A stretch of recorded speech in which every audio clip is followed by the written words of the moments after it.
Hello family, எல்லாரும் எப்படி இருக்கீங்க? இன்னைக்கு நாம பேச போற விஷயம் நிஜமாவே ரொம்ப ரொம்ப சீரியஸான, ஆனா அதே சமயம் நாம எல்லாருமே ரொம்ப சாதாரணமா நினைக்கிற ஒரு மேட்டர் தான். பொதுவா இந்த உலகத்துல நாம ரொம்ப நல்லா இருக்கணும், ஆரோக்கியமா இருக்கணும்னு மனசார நினைக்கிறது நம்ம அம்மா அப்பா, அப்புறம் நம்ம கூட இருக்கிற நம்ம ஃபேமிலி மெம்பர்ஸ் தான். ஆனா அவங்களுக்கு அப்புறம் இன்னொரு முக்கியமான குரூப் நம்ம உடம்புக்குள்ளேயே இருக்கு. அவங்களும் நாம சூப்பரா இருக்கணும்னு தான் ஒவ்வொரு நிமிஷமும் போராடிட்டு இருக்காங்க. அவங்க தான் நம்ம குடல்ல இருக்கக்கூடிய பாக்டீரியாக்கள். என்னடா இது, மில்க் பாக்கெட்ல இன்னைக்கு புதுசா பாக்டீரியா பத்தி பேசுறேன்னு யோசிக்காதீங்க. நிஜமாவே நமக்கே தெரியாம நம்ம உடம்புல நம்ம ஆரோக்கியம், நம்ம மனநிலை, நம்ம ஸ்கின் க்ளோ, ஏன் நம்மளோட எனர்ஜி லெவல் வரைக்கும் எல்லாமே நல்லா இருக்கணும்னு இவங்க ஏகப்பட்ட வேலைகளை பேக்ரவுண்ட்ல செஞ்சுட்டு இருக்காங்க. இன்னைக்கு வீடியோல இந்த குட்டி நண்பர்களை, அதாவது அந்த நல்ல பாக்டீரியாக்களை செம்ம ஹெல்த்தியா வச்சுக்க நாம டெய்லி நம்ம வீட்ல எடுத்துக்க வேண்டிய 5 உணவுகளை பத்தி தான் டீட்டெயிலா பார்க்க போறோம். வீடியோவை ஸ்கிப் பண்ணாம கடைசி வரைக்கும் பாருங்க ஃபேமிலி. ஏன்னா 5வது உணவுக்கு அப்புறம் கடைசியா நான் ஒரு விஷயம் சொல்ல போறேன். அதுதான் இருக்கிறதுலயே ரொம்ப ரொம்ப ஆரோக்கியமான உணவு. உங்களுக்கு வயிறு சம்பந்தமான என்ன பிரச்சனை இருந்தாலும், கேஸ் ட்ரபிள்ல இருந்து அல்சர் வரைக்கும் எதுவா இருந்தாலும், நான் கடைசியா சொல்ல போற அந்த 6வது விஷயம் உங்களுக்கு கண்டிப்பா ஒரு பெரிய தீர்வா இருக்கும். நம்ம உடம்புல ரொம்ப பேசிக்கான ஒரு மெக்கானிசம் என்னன்னு பாத்தீங்கன்னா, அது நம்மளோட ஜீரணம் தான். நாம என்னதான் கலர் கலரா விதவிதமா சாப்பிட்டாலும் அது ரத்தத்துல கலக்கணும்னா ஜீரணம் சரியா நடக்கணும். நாம ஒரு 15 வருஷம் கஷ்டப்பட்டு நம்ம உடம்புல ஒரு 50 இல்ல 60 என்சைம்ஸை உற்பத்தி பண்றோம்னு வச்சுக்கோங்க. ஆனா அந்த ஜீரணத்தை முழுமையாக்குற வேலைய இந்த குடல் பாக்டீரியாக்கள் தான் பாக்குது. நாம நிறைய வீடியோல கேள்விப்பட்டிருப்போம்.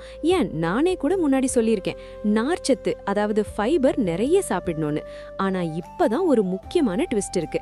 இந்த ஃபைபர் இருக்குல்ல, இத நம்ம மனுஷ உடம்பால நேரடியா ஜீரணம் பண்ணவே முடியாது. நம்ம சிறுகுடல் வரைக்கும் இந்த நார்ச்சத்து ஜீரணமாகாம அப்படியே தான் டிராவல் பண்ணும்.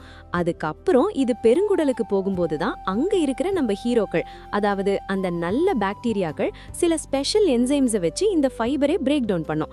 அப்படி அவங்க கஷ்டப்பட்டு உடைக்கும் போதுதான் நம்ம உடம்புக்கு ரொம்ப ரொம்ப அவசியமான ஷார்ட் செயின் ஃபேட்டி ஆசிட்ஸ் அப்படிங்கிற சில முக்கியமான கொழுப்பு அமிலங்கள் உருவாகுது. இதுதான் நம்ம உடம்புக்கு தேவையான எனர்ஜியையும் நோய் எதிர்ப்பு சக்தியையும் கொடுக்குது.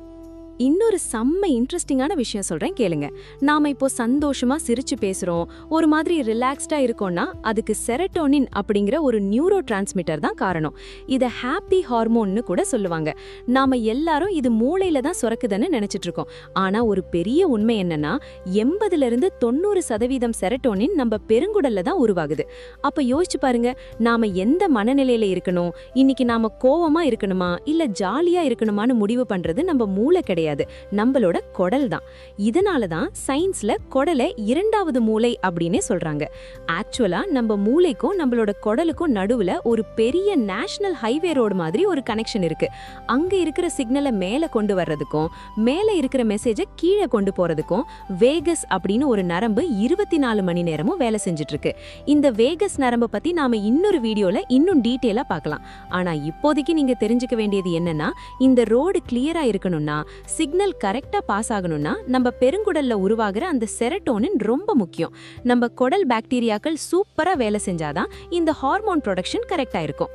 நமக்கு திடீர்னு வயிறு சரியில்லைனாலோ இல்ல ஜீரணம் ஆகலனாலோ கவனிச்சு பாருங்களேன், மனசு ஒரு மாதிரி படபடப்பா இருக்கும், சின்ன விஷயத்துக்கு கூட எரிச்சல் வரும், இல்லனா ஒரு மாதிரி பயமா இருக்கும். இதுக்கு எல்லாம் காரணம் அந்த சிக்னல் கோளாறு தான்.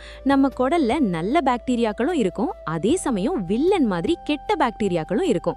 நாம எப்போ நல்ல உணவுகள், ஆரோக்கியமான காய்கறிகள் சாப்பிடுறோமோ அப்போ நல்ல பாக்டீரியாக்கள் ராஜா மாதிரி வாழும்.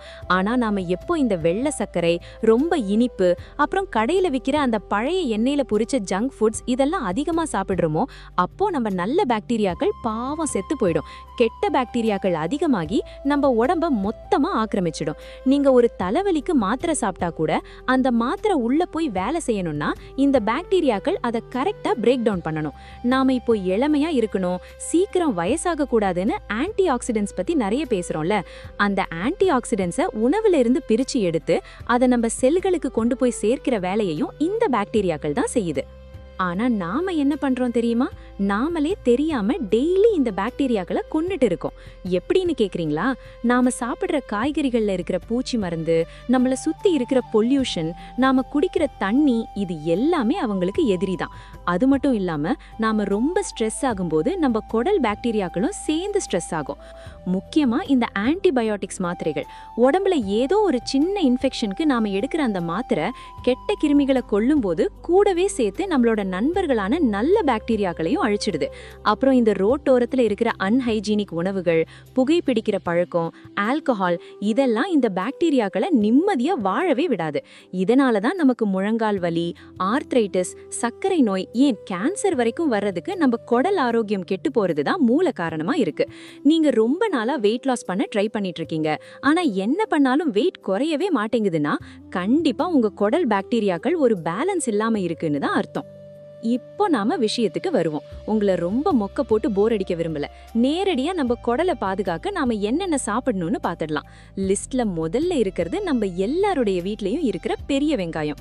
வெங்காயம் இல்லாம நம்ம ஊர் சமையலே கிடையாது.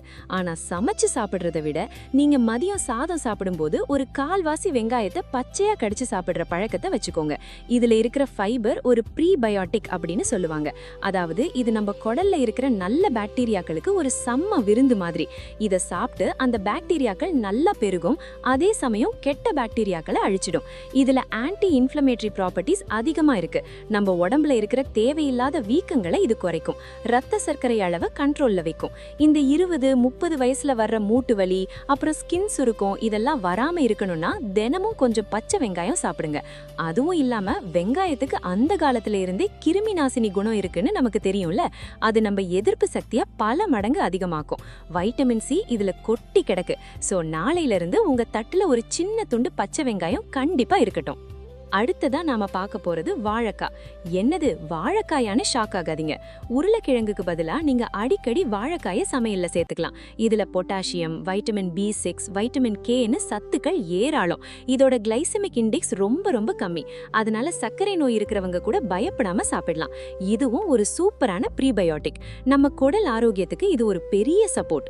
அடுத்து மூணாவதா நம்ம ஊருக்கே உரித்தான, அதுவும் இந்த வெயில் காலத்துக்கு ஒரு வரப்பிரசாதமான கம்மங்கூழ். ரோட்டோரத்துல எங்க பார்த்தாலும் இப்ப கம்மங்கூழ் விக்கிறாங்க. முடிஞ்சா வீட்லயே செஞ்சு குடிங்க, அது இன்னும் சூப்பர். காலையில ஒரு 2 கிளாஸ் கம்மங்கூழ் குடிச்சிங்கன்னா அன்னைக்கு நாள் ஃபுல்லா நீங்க செம்ம எனர்ஜியா இருப்பீங்க.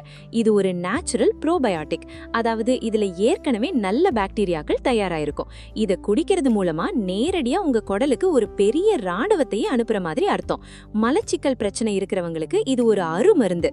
உடம்புல இருக்கிற ஹீட்டை குறைச்சு கால்சியம், பாஸ்பரஸ்னு எல்லா ஊட்டச்சத்துக்களையும் இது கொடுக்கும். வெயிட் லாஸ் பண்ணணும்னு நினைக்கிற ஃபேமிலி மெம்பர்ஸ்க்கு இது ஒரு பெஸ்ட் சாய்ஸ். ஏன்னா இது வயித்தை சீக்கிரம் ரொப்பிடும், ஆனா கலோரிகள் ரொம்ப கம்மி. நாலாவதா நாம பார்க்க போறது திராட்சை பழம். கருப்பு திராட்சை, பச்சை திராட்சை, எதுவா இருந்தாலும் ஓகே. ஆனா ஒரு முக்கியமான விஷயம் ஃபேமிலி, திராட்சையை எப்பவுமே உப்பு தண்ணியில ஒரு 10 நிமிஷம் ஊற வச்சு நல்லா கழுவிட்டு அப்புறமா சாப்பிடுங்க. ஏன்னா இப்ப வர்ற பழங்கள்ல ஏகப்பட்ட பூச்சி மருந்துகள் தெளிக்கிறாங்க.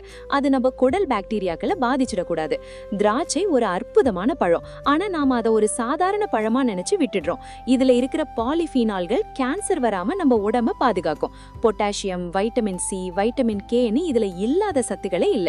உங்களுக்கு ரொம்ப நாளா கான்ஸ்டிபேஷன், அதாவது மலச்சிக்கல் பிரச்சனை இருக்குன்னா தினமும் ஒரு கப் திராட்சை சாப்பிட்டு பாருங்க. ஒரே வாரத்துல ஒரு பெரிய மாற்றத்தை நீங்களே ஃபீல் பண்ணுவீங்க. முகத்துல பருக்கள் அதிகமா இருக்கிறவங்களும் இதை எடுத்துக்கலாம். ஏன்னா இது ரத்தத்தை சுத்திகரிக்கும். காரணமே இல்லாம இடுப்பு வலி, முழங்கால் வலி இருக்கிறவங்க இந்த உணவுகளை தொடர்ந்து சாப்பிடும்போது அந்த வலி படிப்படியா குறையறத நீங்க பார்க்கலாம். கடைசியா நான் சொன்ன அந்த மிக முக்கியமான 6வது விஷயம் நம்ம பாரம்பரியத்தோட பொக்கிஷம், பழைய சாதம். இன்னைக்கு இருக்கிற மாடர்ன் சயின்ஸ் பழைய சாதத்தோட அருமையை பத்தி வியந்து பேசுது. முதல் நாள் ராத்திரி சாதத்துல தண்ணி ஊத்தி வச்சு அடுத்த நாள் காலையில அந்த தண்ணியோட சேர்த்து சின்ன வெங்காயம் கடிச்சுக்கிட்டு சாப்பிடுற அந்த சுகமே தனி. அந்த நொதித்தல், அதாவது ஃபெர்மெண்டேஷன் நடக்கும்போது அதுல லட்சக்கணக்கான நல்ல பாக்டீரியாக்கள் உருவாகுது. இது நம்ம குடலை ஒரு இரும்பு கோட்டை மாதிரி மாத்திடும். B12 வைட்டமின் குறைபாடு இருக்கிறவங்களுக்கு பழைய சாதம் ஒரு சிறந்த மருந்து. நம்ம முன்னோர்கள் ஏன் அவ்ளோ ஆரோக்கியமா அவ்ளோ தெம்பா இருந்தாங்கன்னு இப்பதான் நமக்கு புரியுது. சோ ஃபேமிலி, நான் சொன்ன இந்த விஷயங்கள் எல்லாமே ரொம்ப சிம்பிளான நம்ம பட்ஜெட்டுக்குள்ள இருக்கிற விஷயங்கள் தான். இதையெல்லாம் கடைபிடிக்கிறதுக்கு பெரிய மெனக்கெடல் எதுவும் தேவையில்லை. ஆனா இதோட பலன் உங்க வாழ்க்கை முழுமைக்கும் இருக்கும். ஆரோக்கியமான குடல் தான் ஆரோக்கியமான வாழ்வுக்கு அடிப்படை. நம்ம மில்க் பேக்கெட் சேனலோட நோக்கமே நம்ம ஃபேமிலி மெம்பர்ஸ் எல்லாரும் ரொம்ப சந்தோஷமா எந்த நோயும் இல்லாம இருக்கணும்ங்கிறது தான். இந்த வீடியோ உங்களுக்கு நிஜமாவே யூஸ்ஃபுல்லா இருந்திருக்கும்னு நம்புறேன்.